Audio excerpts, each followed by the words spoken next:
Kita ke informasi pertama, saudara. Pemerintah menghapus syarat wajib tes COVID-19 bagi pelaku perjalanan domestik yang sudah vaksinasi lengkap.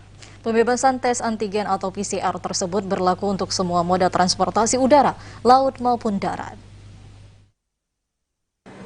Pelaku perjalanan domestik yang sudah vaksin kedua tidak perlu tunjukkan hasil tes PCR dan antigen.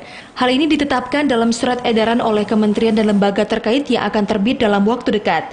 Berikut keputusan rapat terbatas evaluasi PPKM yang disampaikan Menteri Koordinator Bidang Kemaritiman dan Investasi Luhut Binsar Panjaitan dalam keterangan pers secara virtual di Sekretariat Presiden Senin atau 7 Maret 2022. Dalam rangka transisi menuju aktivitas normal hari ini, pemerintah akan memperlakukan berbagai kebijakan sebagai berikut.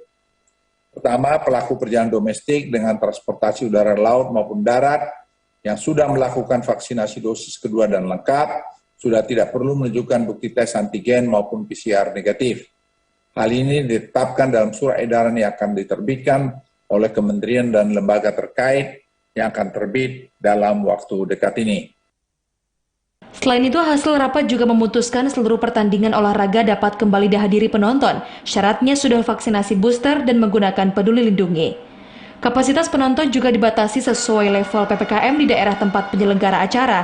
Untuk level 4 kapasitas maksimal 25%, level 3 adalah 50%, level 2 75%, dan level 1 maksimal 100%. Lebih lanjut, Luhut mengatakan Presiden Joko Widodo juga telah menyetujui peniadaan karantina bagi pelaku perjalanan luar negeri atau PPLN yang datang ke Bali.